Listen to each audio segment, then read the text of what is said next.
Well, hi everyone, and welcome to today's webinar. I'm Jeff Beisman. Today's webinar, 2024 Money Makeover, your New Year's Guide to Financial Stability. Again, I'm Jeff Beisman. I am the Chief Marketing Officer at National Debt Relief, and I'm also passionate about helping people solve their debt-related challenges. I'll be moderating today's discussion. We're really excited to have everybody join for a conversation about how to turn 2024 into a financially transformative year. The beginning of the year is an overwhelming time for a lot of people, especially when it comes to finances. We're coming out of the holiday season, and many of us are thinking about what's going to happen in 2024. So our goal here today is to give you guidance for how to build a plan for this year that helps set you up for financial security and stability. Our panelists, which I will introduce momentarily, will share tips and tricks on how to prioritize, set, and achieve financial goals. And a lot of focus on achieving, not just setting, but following through with. So we'll talk about common obstacles that just about everybody faces while working on their goals and how to mitigate and overcome them. So without further delay, I'd like to introduce our esteemed panelists today, Dasha Kennedy and Natalia Brown. So I'll start with Dasha. Dasha is a fearless financial activist and visionary behind the powerful platform, The Broke Black Girl. You can find her on Instagram. She champions financial empowerment for marginalized communities and focuses especially on Black women. Through her content, she equips people with tools to overcome financial hardships and build a secure future, and she works tirelessly to dismantle systemic barriers and create a more equitable financial landscape for all. She's also a member, and I'm proud of this, of National Debt Relief's Financial Wellness Board, partnering with us to empower people to attain more stable and secure financial futures. We're thrilled to have her as part of this webinar and can't wait to hear from you, Dasha, in a moment. Before we do, I want to introduce the other half of our panel, Natalia Brown. She's our very own from National Debt Relief. She joined in 2010, and she has risen through the organization over the last 14 years and is now our Chief Compliance and Consumer Affairs Officer, focusing on representing and advocating for our clients by ensuring that National Debt Relief upholds and follows best-in-class practices. Natalia also channels her passion for empowerment through volunteering. She does a lot of work with the New Women New Yorkers group, a nonprofit dedicated to uplifting immigrant women in New York, and also serves on the advisory board of 4 Steps Forward, who are on a mission to provide financial education to 1 million Black women within the next 5 years. And if that's not enough, and that's a lot, she is also the executive board member of the American Association for Debt Resolution, where she is at the forefront of efforts to regulate and elevate the debt settlement industry. Natalia's dedication is not only reflected in her professional endeavors, but also in her role as a devoted mother of 2 sons. We're lucky to have her and very grateful for what she does for National Debt Relief and our industry and many other people at large.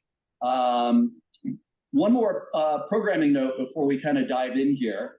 We'll also be sharing a link to a virtual handout and clearly at the end of this session that summarizes today's discussion and provides a worksheet for you to create your own 2024 financial resolutions with. The link will be posted in chat, so don't worry about that. It'll pop up in a moment. So before we really dig in and hear from our panelists, I want to mention that we're going to be also be doing QA. So there'll be a question and answer function at the bottom of your Zoom window. You should see that at any time. If you have a question, feel free to pop it in there. We'll save the Q&A till the end, but we'll be monitoring all the questions asked throughout this webinar. So we'd really like to hear from you. the first way that we want to hear from you is going to be in the form of a poll, and we'll do a few of these throughout the session, so we can basically see where you're at with your goal setting. So it's going to pop up momentarily. The first question is, have you set any financial resolutions or goals yet for 2024? And we're going to give it a few seconds for everybody to answer. So please feel free to offer up your answer, and then we'll go through it in just a moment.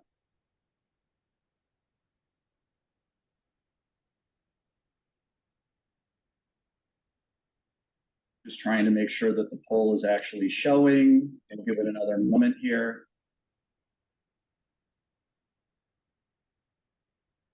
I'm going to see if we're seeing the poll from the audience. It does not appear yet to be popping up. We may have a little bit of a technical challenge with it. We're unfortunately not going to be able to go around to, I think, a lot of people here today, which is great, and I want to thank you all for coming.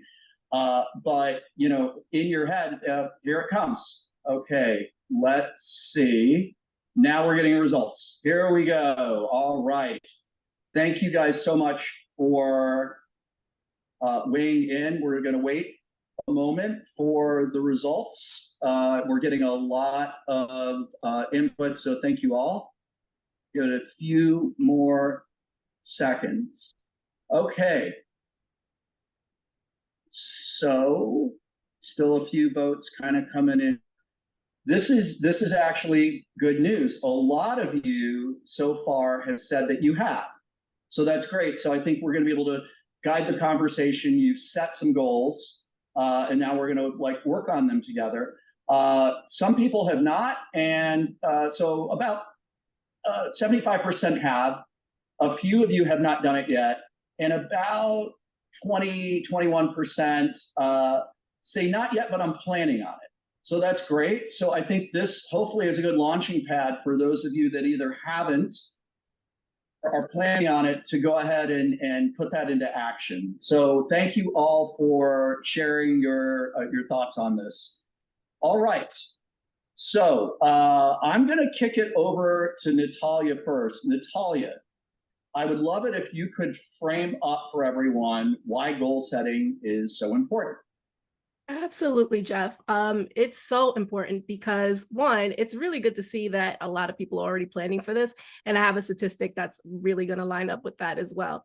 I want to start by sharing some stats for New Year's resolutions, just to frame everyone's mind around the realities of goal setting and why this conversation is so important. So there was a study done by the Ascent. And it shows 2/3 of people, which is exactly what we just saw, set financial goals for their New Year's resolution, which we lined up perfectly. We didn't plan that. And there is a but here. So there's also this idea that, yay, everyone's ready to go in the beginning of the year. But by February, 22% of people who made that resolution are still with it. So a large portion of people fall off within 1 month. In fact, 4 out of 5 people have already, by February, given up on their goals. So the reality is life happens, things change. You might be excited about something, but there might be additional hardships. You might want different things, so your goals change. You might have unexpected events that happen. And it's just a matter of giving yourself grace. So I know a lot of people, the thing with New Year's resolutions is they happen every single year, and every single year it's a little bit more deflating. The idea is to give yourself grace. And I'm so happy to do this with Dasha because, one, I think she's phenomenal. And two, I think I can speak of her and say that we're very excited to have this conversation and give you all a little piece of what we can do as a team and what we can do to, make sure that we set our goals and do that all together and support each other. Yeah, that's great. Thanks, Natalia. Really appreciate it. Before we get to that, we actually have another poll, and this one should pop up right away here. And we'd like to know, and I think it's already popping up, if you set a financial goal or resolution in 2023, so last year, what factors made it difficult to achieve that resolution? Great, so we're getting some answers here. This is awesome. And So far, it's kind of a mixed bag. We'll wait till we're almost through this. We've got, wow, a lot of answers. Thank you guys so much. I'm going to wait. I got a few more. Wow. Amazing participation. Let's see. So it's a mixed bag. So we've got about 30% of you that said not enough planning, 16% said unclear goals, 21% said lack of motivation, 24% goals felt unattainable. That's always really a big one. And a few were not sure. So really, really good. Thank you for the answers. And what we're going to do now is I'm going to kick it back over to Natalia again to start. Can you share a tip or two about how to set realistic and achievable goals? I would love to. And it's obviously very relevant based on these the poll that we got here. So that's the whole goal of why we're here. The reality is oftentimes people set goals and they aren't really thinking about the action that goes with it.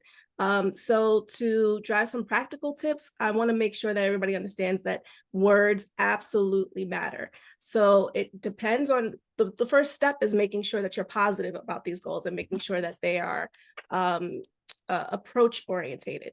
So there was a study done by the National Institute that stated people with approach orientated New Year's resolutions. For example, I will exercise 3 times a week on Monday, Tuesday, Wednesday, every morning, versus people who said, I'm going to quit sugar. They were a lot more successful. In fact, 59% achieved that goal versus 47% achieving their goals when they use negative connotations.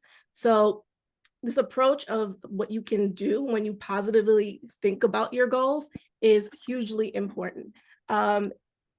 Remembering that words matter is probably the most important thing you can tell yourself, especially even if you get behind. Sometimes we quit things because we missed a day. Stay positive and stay on track. So I want to give you all an example. You can say, I am going to save money, or you can say, I will set up automatic deposits into my savings account on the first of every month for $100, right? Your overall goal might be to save $1,200 for the year for an emergency fund. But if you make it smaller, if you make it bite-sized, if you make it automatic and you do it intentionally and you stay positive about it, you can absolutely set yourself up for success. So don't just say the goal that you want. You want to make sure that you're thinking positively and you're thinking about the how and the action so you can follow through completely. That's great. And I'm going to kick it over to Dasha, but I know, Dasha, you have a lot of alignment around that. I'm always on your Instagram reading how you talk about creating and achieving those goals. So I would love to hear from you on this as well. Yeah, so I actually want to touch on a very great point that Nat made earlier about goals. And I want to talk about SMART goals. And this is SMART goals. We hear this a lot. So I'm sure this isn't new to anyone, but I do want to go more into what that means. When we think about SMART goals, it's like a secret recipe for making our goals actually work. When we say things like, I want to save more money, or I want to buy a house, those things are just dreams and wishes. They don't become a goal until we actually turn them into a plan. And that's when the SMART method comes in. So when we think about the SMART method, it stands for specific, measurable, attainable, relevant, and timely. And each part plays a key role to turning our dreams and wishes into something we actually can do. So I want to use an example, and I'm going to use something that I'm sure we all can relate to, which is wanting to save more money. So we're going to break that down using the SMART method. So let's start with the S, of course, specific. This is all about being clear. So instead of saying, I want to save more money, we're going to break that down to say, I want to save $1,200. And when we say that, it's like putting a pin on the map so we know exactly where we're headed. So we got that part out of the way. So now it needs to be measurable. This means it needs to be set up in a way that we can actually track our progress. So if the goal is to save more money in a year, we want to look at that to say, okay, I'm going to save $100 every month. And so by that, we can easily track how close we're getting to this 1,200 goal every month. And then it needs to be attainable. Attainable, when we think about attainable, it's about doing something that is within reach. It doesn't mean that you can't dream big or that you can't have these aspirations, but it is about being realistic. So saving $100 is probably something most of us can work towards. So that means working towards this $1,200 overall goal. It doesn't seem like we're climbing up a mountain or we're doing something that's so out of reach. Then it also needs to be relevant.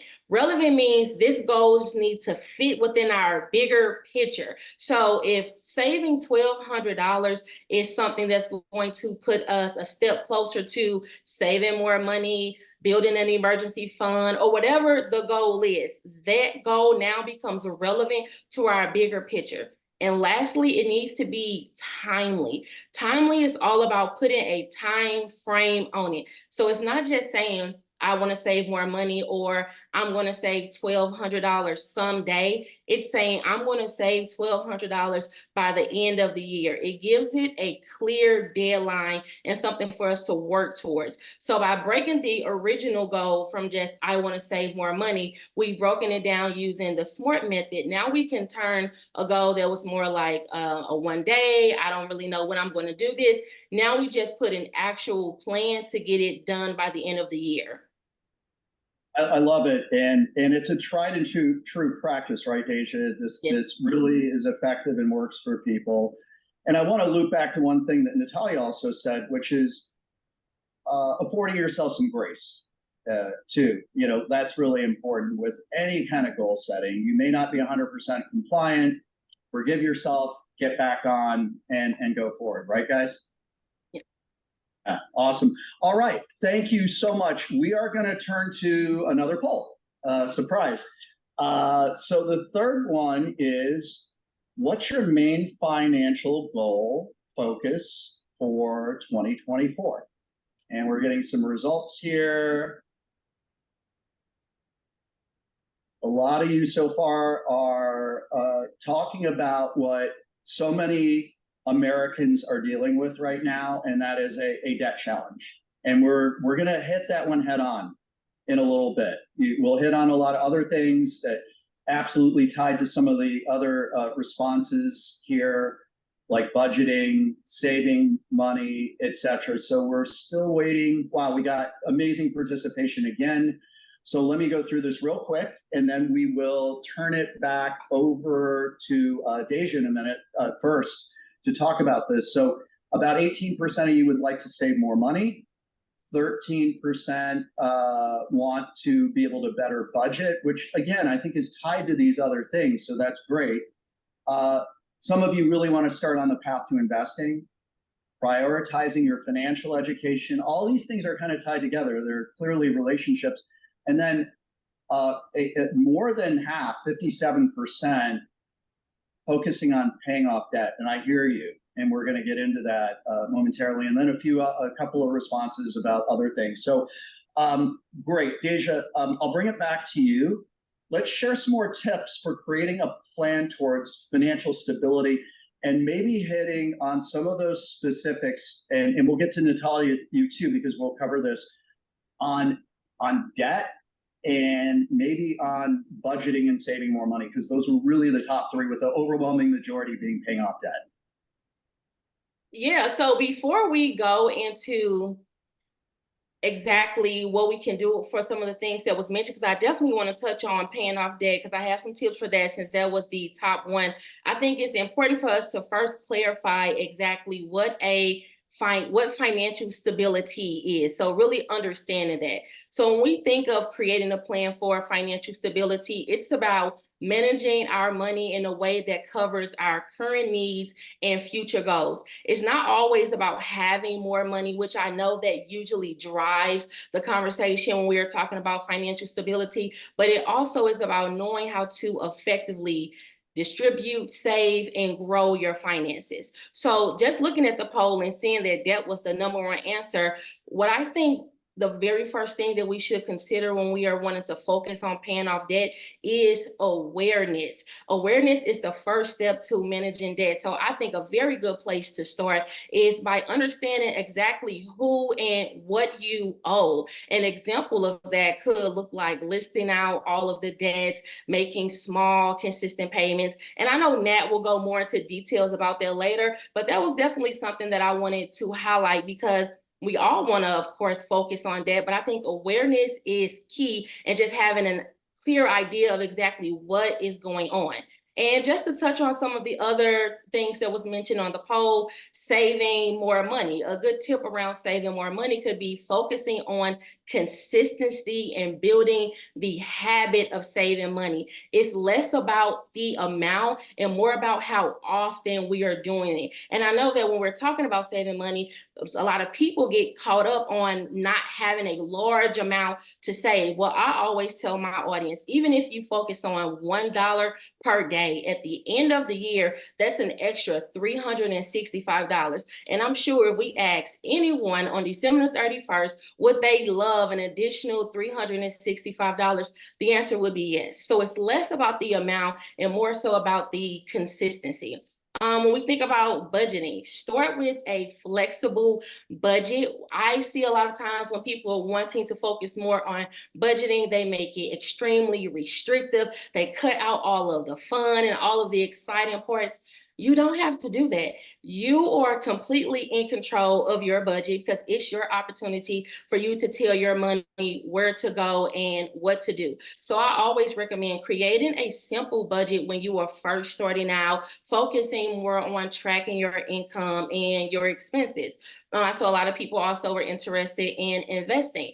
I see a lot of people get hung up on the idea that investing has to be for someone that is wealthy or someone that is super rich, and that is just not the case. Investing is not just for the wealthy. You can start with a very low cost option. I'm talking about setting $20 to $25 to the side each month. That is an option. And then lastly, prioritizing financial education. This should be a goal for all of us, regardless of where you are, where you're starting on your journey. Prioritizing financial education is a lifelong journey. So think about dedicating time to learning about personal finance. It could be as simple as 15 minutes a day. That could be reading articles, reading a blog post, watching tutorials, blogs, anything. It's definitely important to focus on starting small. I love it. And interestingly, something that Natalia and I have talked about before, kind of like you can still buy the latte. You can, have that budget and still go ahead and have that latte. It doesn't have to be austere, incredibly restrictive, but you mentioned something earlier, and there, one of the people that I read and focus on, James Clear, talks about habits and making something habit forming. And so I think that's amazing advice. Speaking of, let's talk, Natalia, and I'd like to kick it over to you to talk about debt repayment. And please, if you don't mind covering, and I already see there's some Q&A around this. What's the difference between bankruptcy, credit counseling, debt consolidation, debt relief? And I know, I'll just say one more thing. It can be really overwhelming out there, like understanding what these options are. So Natalia is going to kind of walk through them, give you the pros and cons. So please, Natalia, if you don't mind. Yeah, I would love to. But even before I get there, I fully agree with Dasha. And if anybody remembers anything, it is not about depriving yourself. It is about thriving, right? If you look at these goals, especially financial goals, put them in a thriving mindset versus a deprived mindset, you're going to be way more successful. It's going to help you actually pick out what goals you actually want to focus on because you're thinking about how you're going to thrive, not what you're going to lose. So let's get into the differences, right? Bankruptcy, everybody knows the word bankruptcy, but very few people actually know what it entails and the difference between 7 and 13. I love that question came up because that was something that I was going to address. So that's great that question was asked. So Chapter 7 That is when you liquidate your assets. So you don't have a choice. You have to hire an attorney. You may not qualify for bankruptcy as well, but let's say you do qualify. They will take a look at all assets that you have. You be liquidated to pay off your debts. And then it can be considered paid in full or wiped out, whatever's left over. Chapter 13 is completely different. Chapter 13 is not a liquidation. Chapter 13 is really a payment plan, and it impacts you the same exact way. So in those instances, if someone is on a payment plan, it's for the full amount. There's no reduction in debt. And if a payment is missed, everything is forfeited and you're right back at square one. So there's some pros for certain people who are already in a situation where they're never going to be able to pay. Bankruptcy probably makes sense. Fixed incomes, some tragedy happens, and it's the last resort. There is no other option. I always think of bankruptcy as the very, very last step at resolving and addressing debt. The next one that we want to kind of talk about is credit counseling, which is also misunderstood very, very often. Credit counseling is actually when you go to an agency or a firm and you tell them, well, I'm not able to pay in full with all this interest. And what they do is get you lower interest, but you still have to make payments. You still are paying interest on them, even though they're a little bit lower. And this is something that might work for some people. It's an option.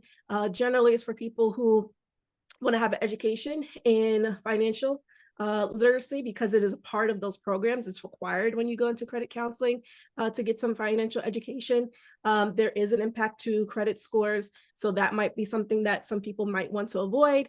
And it takes a really long time, to be honest. It's still paying interest. It's still a payment that you need to make on a regular basis. If you miss any payments, of course, you're back at square one. So there's pros and cons for someone who can be consistent. They want to pay off their debt. They don't have any big plans to use their credit. It's an option for those people. When it comes to other things, there's a lot we can talk about, but Jeff, I don't know if you wanted to add anything before I jump into the next two. No, I just wanted to reinforce a very important point, is that if you don't complete either one of those two paths, so bankruptcy or credit counseling, you really are back at square one. And so it's a challenge. It requires that constant habit and completion. And sometimes people do struggle with that. There are pros, but that is definitely a con in terms of looking at those two options. Yeah, 100% agree. And I should also mention, when you go for bankruptcy, there's an upfront cost. You have to pay the attorney. So I want to make sure that that's clear. Even if you don't qualify, you still have to pay that upfront cost. And credit counseling, very similar. There's cost associated to that interest. So the next one is debt consolidation. Debt consolidation is usually someone on their own doing this. They're applying for a loan and they intend to pay off all of their debt with that loan, and then have one outstanding larger loan that they're going to pay, hopefully at a lower interest rate than what their credit cards were.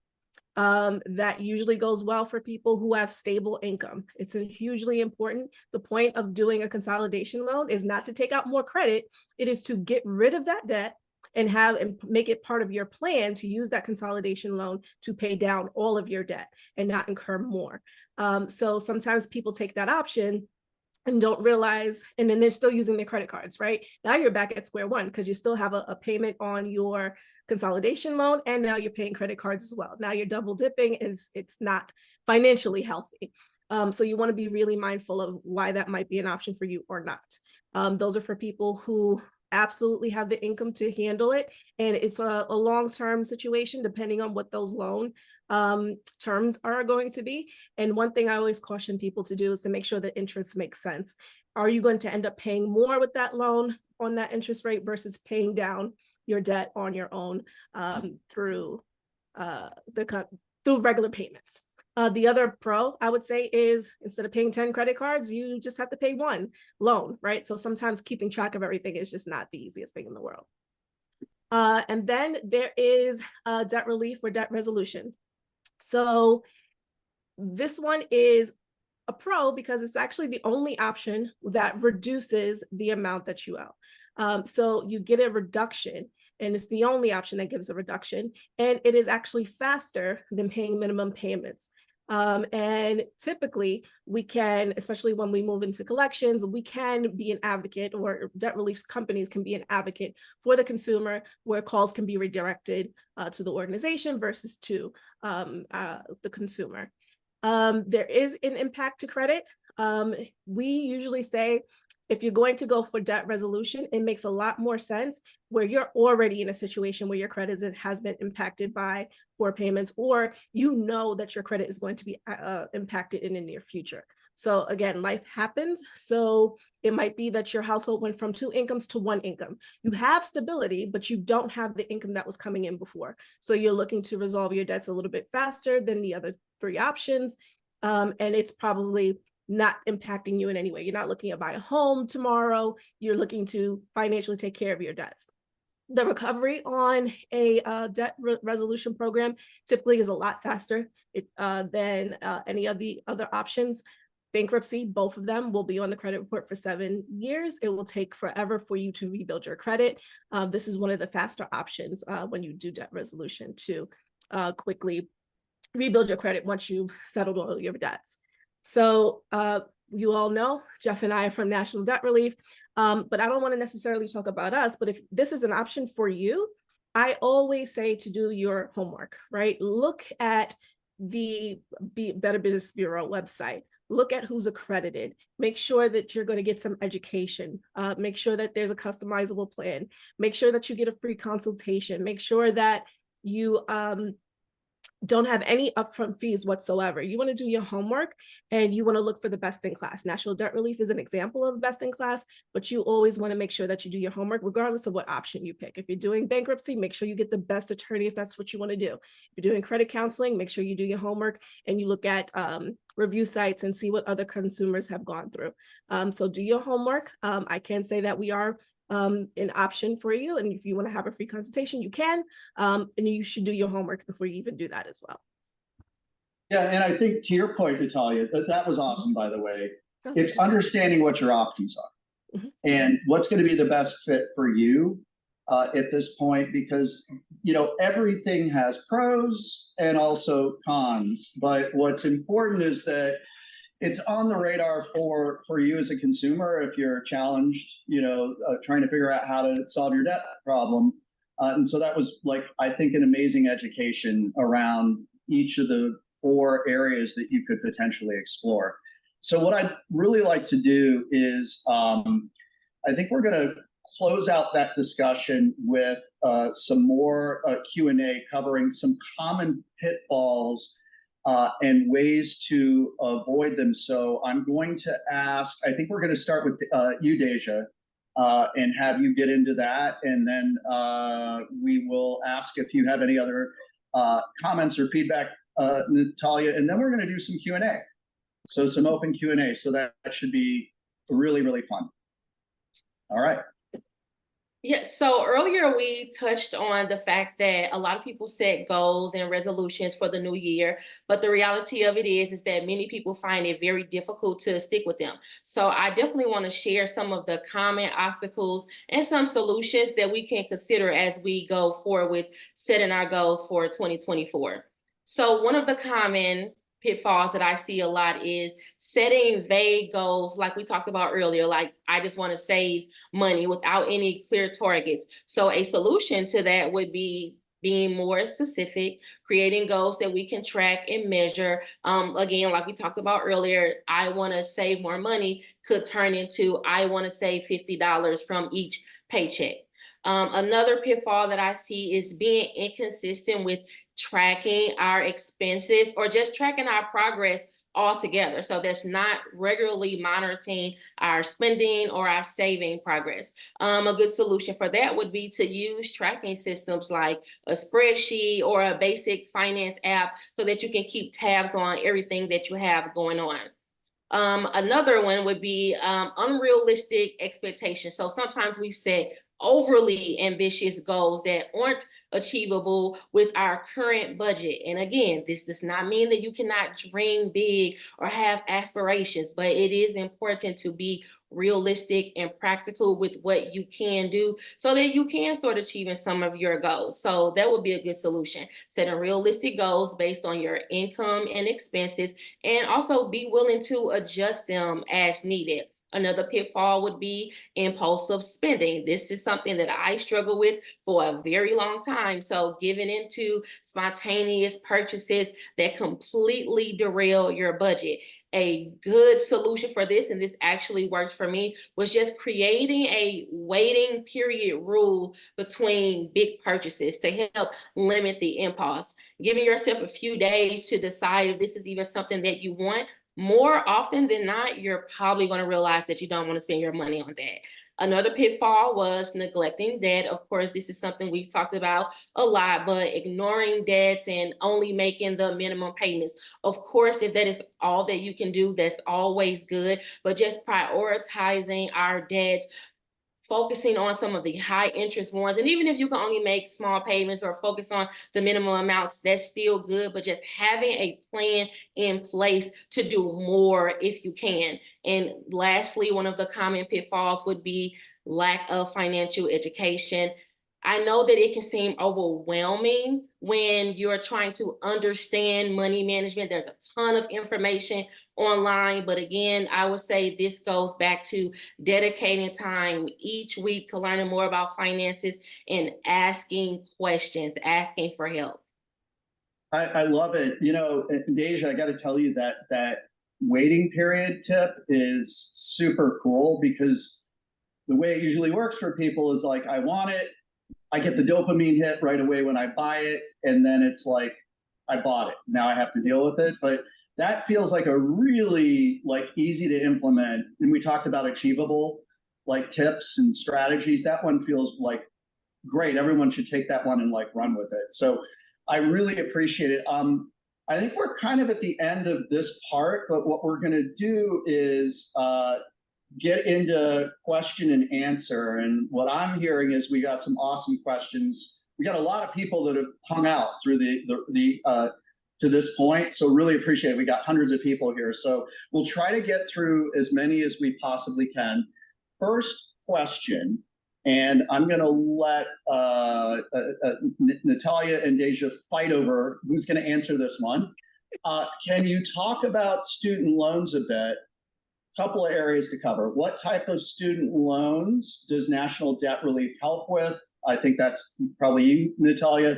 What happens to the interest rate if your student loan is enrolled? Does it stay the same?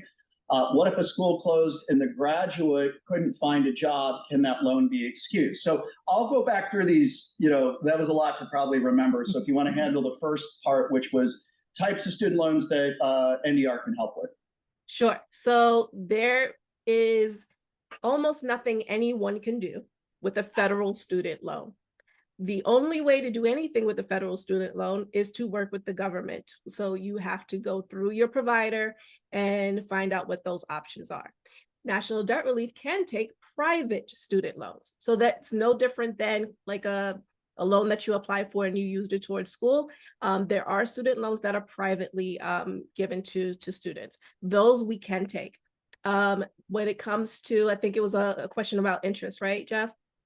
Yeah, what happens to the interest on a student loan if it's enrolled in a debt relief program like National Debt Relief's program?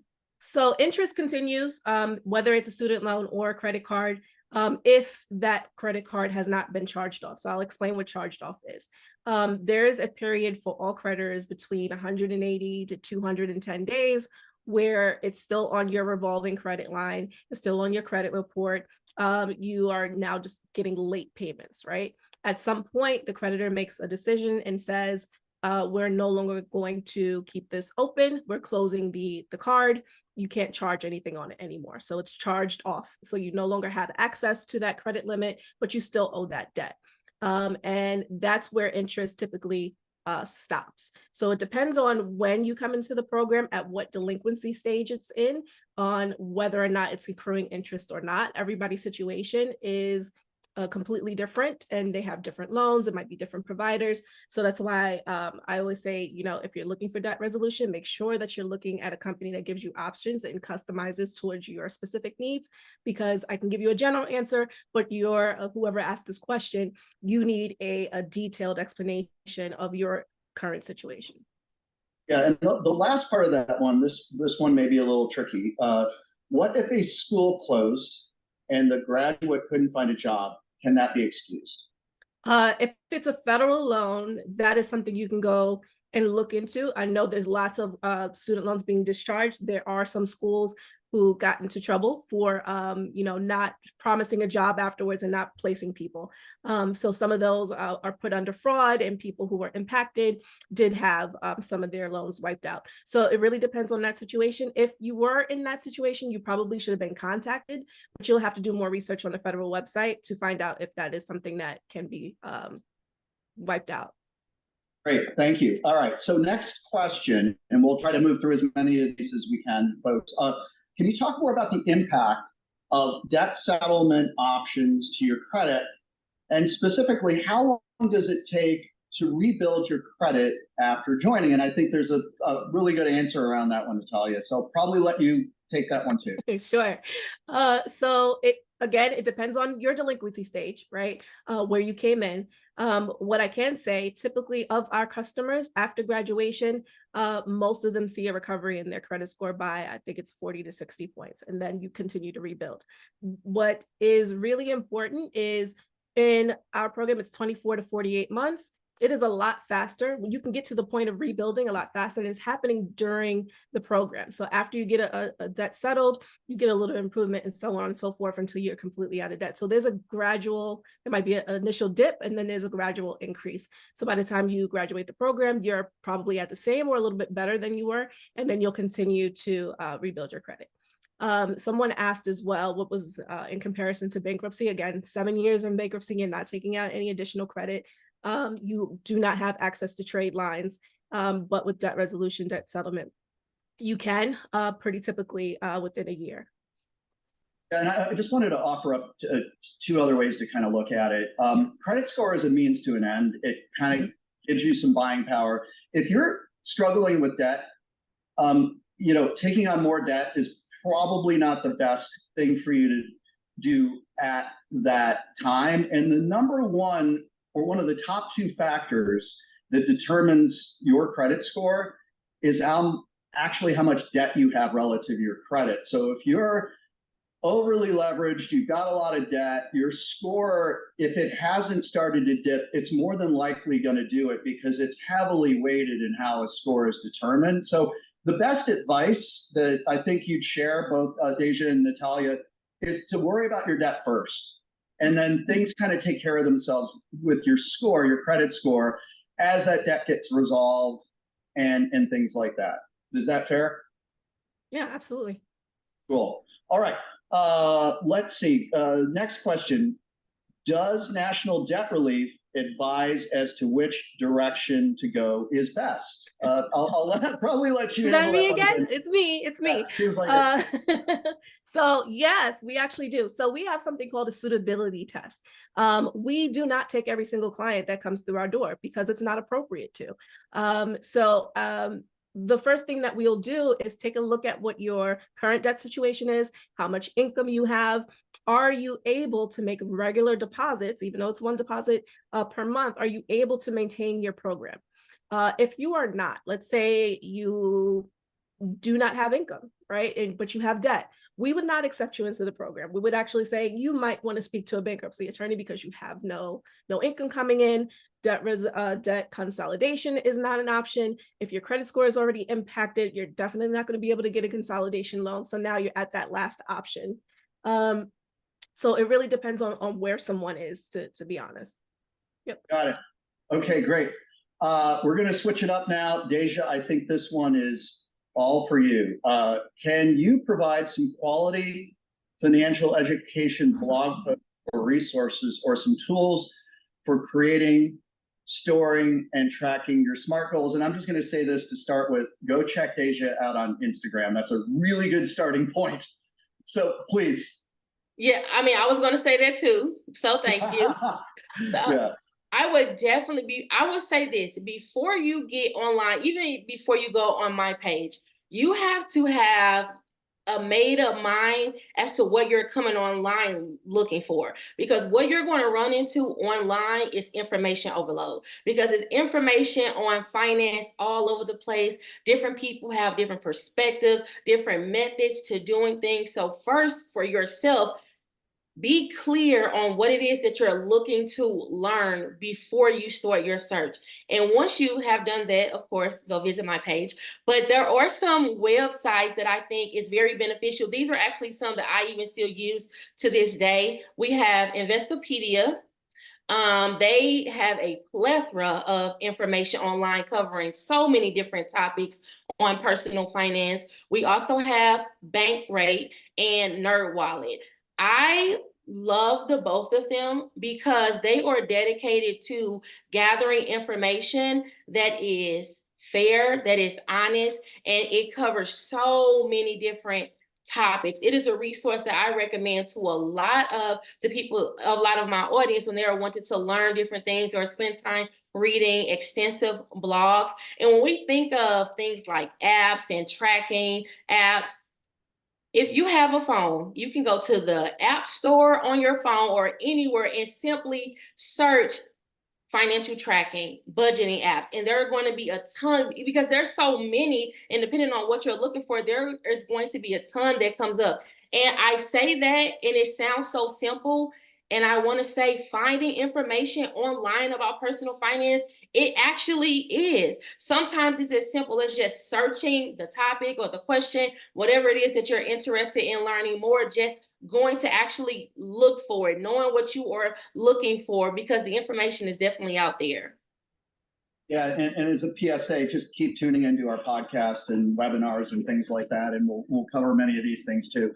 Okay, good. We got another question, and this is going to be for both of you guys.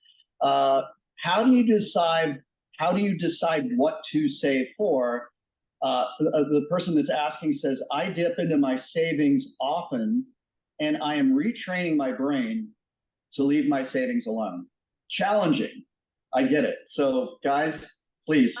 I think I'll take the first part, and I think Dasha, you're suited for the second part. Okay. I'm gonna say when you are deciding what to save for, I think the first thing is you need to separate your needs from your wants.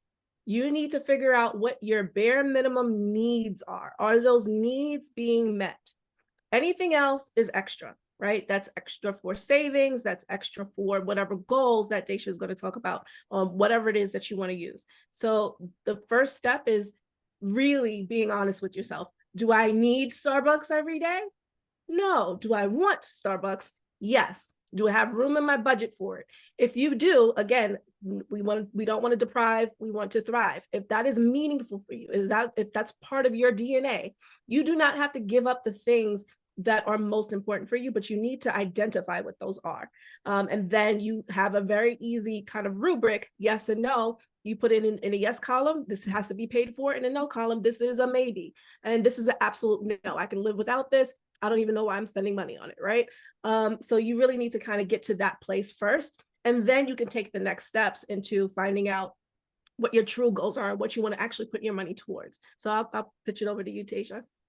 Yeah, so one of the things that I do want to say is all saving accounts are not created equal. So if you find yourself dipping into your savings account, or if it's your emergency fund, to me, that is an indicator that you are putting either too much money into the savings because you need that money to live off of day to day. So the first thing would be to go back and readjust your budget, because you may be saving too much money. And there's nothing wrong with saving a lot of money, but if you need that money to live off of, you need to rework some things in the budget. And when I say that not all savings are created equal, it is because you may have all of your money going into into one pot when it needs to be split up. This is something that I talked to my audience about a few days ago. I have tiers to savings accounts and saving emergencies where I may have a short emergency like a $20 emergency, or I may have an emergency that's a $500 plus emergency. But if I'm always dipping in my savings account for those small $20 emergencies, when a $500 emergency happens, the money is not going to be there. So the first thing that I would recommend is to split it up. Well, of course, readjust your budget because you may need to actually allocate that money to some daily expenses, and then split your savings up so that you're not always digging in that one pot for everything. There is nothing wrong with having multiple savings account. It doesn't mean that you need to max every single one out every month. You may only be able to save, let's say, $100. So you may have to take that $100 per month and split it between 4 goals. That's perfectly fine. But I would definitely recommend to kind of separate some things so that you're not always digging in that pot. I love it. One more thing, Jeff. This is something that we didn't actually talk about that just kind of popped in as Deja was speaking. Sometimes, let's say you do all of that and you only have your needs and there is nothing left.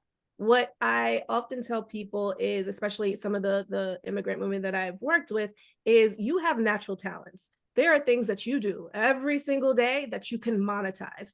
If you love to braid hair, you can do that on weekends, get a couple of clients. That's extra money that you can put towards any of your shortfalls or just towards savings. If you're a painter, if you like to transcribe things, if you're bilingual, there's so many things that we do, that talents that we have that we don't see as talents. It's just kind of who we are. But when you look at those needs and wants, try to also assess what your talents are and if they can be monetized as well. I love it. And I know we're going to do the handout at the end. I think there'll be a link to that. We'll also send it around. But man, I'm just writing notes on all this great advice, like doubling back to the waiting period when you're going to buy something, which you talked about earlier. Identify what you want, Natalia. Incredible advice when you're thinking about like budgeting and saving and not depriving yourself, and then splitting it up. That's a great technique too, Deja, in terms of like having multiple savings accounts for different instances and things like that. So amazing. Thank you, guys. All right, another question. After doing debt consolidation, should I cancel my credit cards, or is it important to keep a couple open for credit reasons? It's an interesting question. I'll let both of you if you want to tackle that, please. I think I'll let you have it. Okay. I think it has to do with your goals, first of all, right? If, let's say, for example, you retired, you own your home, your car is your car, you're not really doing much, you don't necessarily care about credit, or whatever it might be. It depends on where you are in your life and what your actual goals are. So let's say you take out that consolidation loan, all your credit cards are paid off. If you want to keep revolving credit for emergencies, like just for emergencies or whatever those goals are, credit can be a tool, right? So you have to figure out what your life goals are. If you want to buy a home, you're going to need credit. So yes, you would want to keep a credit card so that you can continue to build your credit. So I think first you have to establish what the goals are. So then you can align whether or not if you need to keep any revolving debt around. So it's not a straightforward answer, I'm sorry, but your goals have to come first and then you move accordingly. I think that's right. I think there's also, if you keep your card open, again, do you have the discipline to not use it? Right. Or use it only in case of an emergency or something like that, instead of for impulse spending and things like that. So, some of it comes down to your behaviors. Thank you, Natalia. This next question, this is, I think, Deja, this has your name written all over it. We talk about saving, but this is a little more specific. Can you offer advice about saving money as follows? Is there a certain percentage you should save out of your income? And then second, is it better to do it like once a month? The question is monthly, daily, it could be weekly, but what's the best kind of like increment or timing to put money away?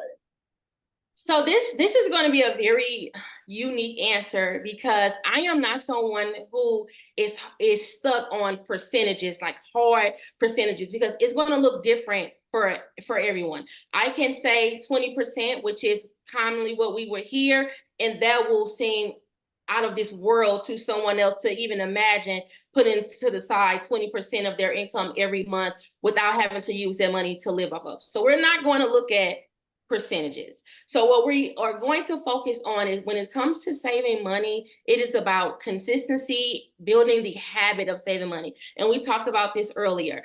For an example, something that I encourage my audience to do a lot is to start with 1% of your income. And then next month, we increase it to 2%. And then a month after that, we increase it to 3%. And you may try to push it. By the end of the year, you're saving 12% of your monthly income. And you got there gradually. You got there slowly and almost, I call this invisible saving because it's happening in a way that you're not even realizing it. And you may find like, okay, I can't make it to 6. I can't make it to 12%. So I have to stop at 6. That's perfectly okay. I think when it comes to saving money, only you could answer that question about how much you can put to the side, because what you will find is if you try to stick to someone else's plan or a hard percentage or a hard amount, you're probably going to be putting too much to the side and then going back to what we talked about earlier, dipping into that money, having to use it for your day-to-day expenses. And then in the end, you're not saving anything. So that's one way to look at it. Focus on getting there gradually. I think if you're someone who can save money every day, depending on what type of job you have, I see a lot of people do that when they have tips or they're getting cash at the end of the day. That's perfectly fine. If you want to do it weekly, monthly, all of that is okay. You have to find what works for you. I am just a person who really believes in small, actionable steps because it can be overwhelming.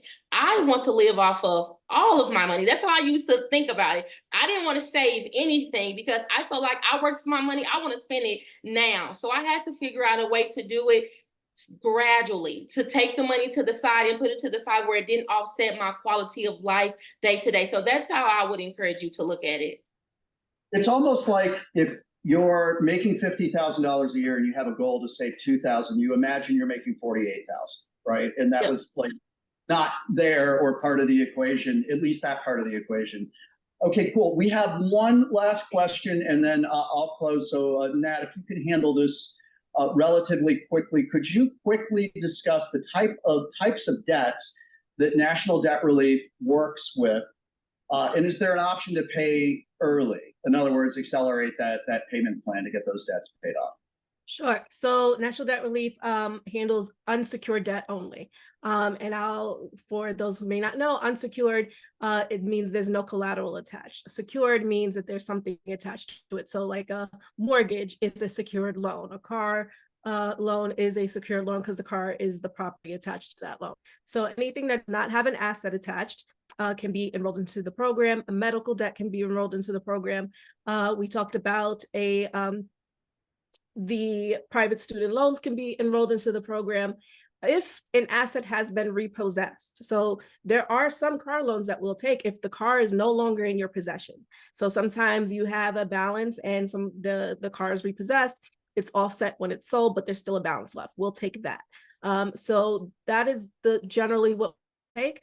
If there's any other in between weird kind of debts, we usually just do a consultation over the phone where we'll go through each one and let you know if it's acceptable or not. Yeah, and a majority of folks. Oh, I didn't let into the last part. Sorry, Jeff. No, go ahead, please. Can you pay? I don't want to make sure. I want to make sure I get the right answers. I'm sorry. The option to pay early. Yes, you can pay early. There's no penalty for paying early. Even if your circumstances change, let's say you came into the program because your income was X and you were not able to keep up with your debts. But you have the option. Let's say you get another job and there's no penalty into putting more money into the program at all. So it's actually encouraged because we don't necessarily want to stick you in a 4-year program if you don't have to be.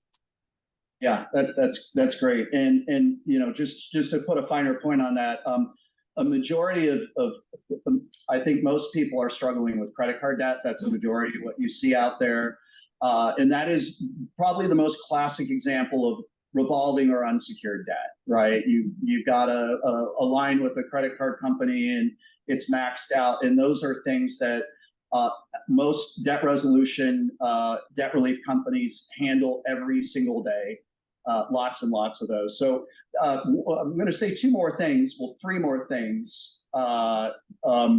There have been a lot of, there's been a call from a lot of people to, how could they get in touch with National Debt Relief? We wanted to provide very unbiased advice, but a lot of people are asking. So I'm just going to share a phone number and a website address for everyone. So if you want to write this down, feel free. If you'd like to call National Debt Relief for a free consultation, and to Natalia's point earlier, if it's not a good fit for you, you're going to hear that. If it is a good fit, you'll understand why, and you'll get all the information you need, and then it's really a decision for you to make. But that toll-free number is 1-800-300-9550, so 800-300-9550.